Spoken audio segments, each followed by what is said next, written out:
Cashless অর্থনীতির অন্ধকার দিক, অনলাইন গেমের প্রতারণার জালে জড়িয়ে ফ্রিজ হচ্ছে সাধারণ মানুষের কষ্টের উপার্জিত ব্যাংক অ্যাকাউন্ট। ডিজিটাল ইন্ডিয়া যুগে পকেটে নগদ টাকা রাখার চল প্রায় উঠেই গেছে। চা দোকানি, ফুচকা বিক্রেতা থেকে শুরু করে বড় শপিং মল, সব জায়গাতেই ভরসা ইউপিআই পেমেন্ট। দেশের অর্থনীতিকে ক্যাশলেস বা নগদহীন করতে সরকারের তরফ থেকে প্রতিনিয়ত উৎসাহ প্রদান করা হচ্ছে। আর এই ডিজিটাল নির্ভরতার আড়ালেই দানা বাঁধছে মারাত্মক সংকট।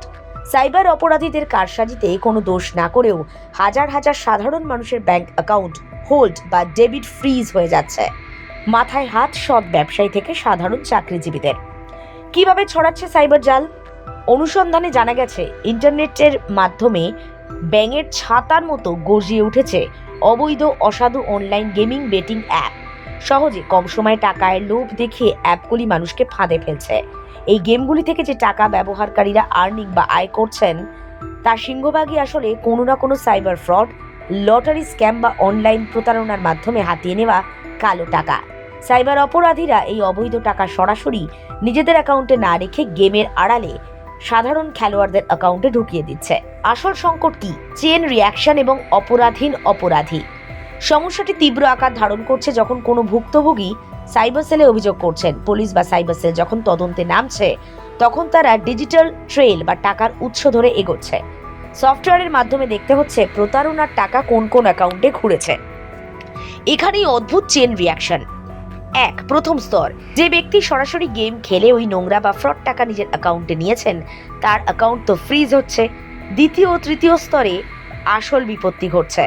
ওই গেমার বা খেলোয়াড় যখন নিজের অ্যাকাউন্টে টাকা দিয়ে কোনো মুদির দোকানে ইউপিআই করলেন বা কারোর থেকে কোনো কাজ করিয়ে পারিশ্রমিক দিলেন বা বাজারে কেনাকাটা করলেন, সেই টাকা যার অ্যাকাউন্টে যাচ্ছে, পুলিশ তার অ্যাকাউন্টও হোল্ড করে দিচ্ছে। যে গেম খেলেছে অপরাধ তার, প্রশাসন তার বিরুদ্ধে কঠোর ব্যবস্থা নিয়ে ক্ষতি নেই।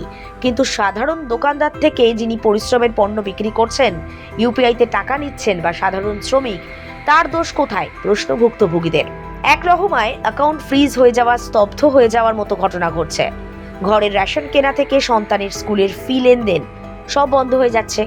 অনেক ক্ষেত্রে দেখা যায় 500 টাকা বা 1000 টাকা ট্রানজাকশনের জন্য পুরো অ্যাকাউন্ট ব্লক করে দেওয়া হচ্ছে।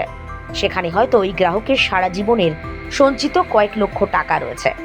আইনি বিশেষজ্ঞরা বলছে, ভারতীয় নাগরিক সুরক্ষা সংহিতার ধারা অনুযায়ী তদন্তের স্বার্থে পুলিশ অ্যাকাউন্ট হোল্ড করতে পারে, কিন্তু কোনো রকম নোটিশ বা যাচাই না করে এভাবে ঢালাও অ্যাকাউন্ট বন্ধ করা সাধারণ মানুষের মৌলিক অধিকারের পরিপন্থী। সম্প্রতি দেশের বিভিন্ন হাইকোর্ট এবং সুপ্রিম কোর্টেও এই নিয়ে একাধিক মামলা হয়েছে, যেখানে বলা হয়েছে তদন্তের নামে সাধারণ মানুষকে হেনস্থা না করে শুধুমাত্র বিতর্কিত বা সন্দেহজনক নির্দিষ্ট পরিমাণ টাকাই হোল্ড করা উচিত। সাইবার বিশেষজ্ঞরা বলছেন, এই ডিজিটাল সংকটের দিনে মানুষকে সতর্ক হতে হবে। অপরিচিত বা সন্দেহজনক অ্যাকাউন্ট থেকে ইউপিআই এর মাধ্যমে বড় অঙ্কের টাকা নেওয়া এড়িয়ে চলুন। অচেনা ব্যক্তি আপনার অ্যাকাউন্টে ভুল করে টাকা এসেছে বললে, তা ক্যাশ বা অন্য কোনো অ্যাকাউন্টে ফেরত চাইলে সরাসরি সাইবার সেলে জানান। যদি অ্যাকাউন্ট ফ্রিজ হয়, অবিলম্বে ব্যাংকের সঙ্গে যোগাযোগ করুন। কোন রাজ্যের সাইবার সেল বা থানা থেকে নোটিশ পাঠানো হয়েছে তা জানুন। আপনার বৈধ আয়ের নথিপত্র দেখিয়ে তদন্তকারী অফিসারের সঙ্গে কথা বলুন। ডিজিটাল ট্রানজাকশনকে সুরক্ষিত ও জনপ্রিয় করতে হলে ব্যাংক ও প্রশাসনকে আরও সংবেদনশীল হতে হবে। অপরাধীকে ধরতে গিয়ে যাতে নিরপরাধ শাস্তি না পায়, তার জন্য একটি এসওপি তৈরি করা এখন সত্যিই প্রয়োজন।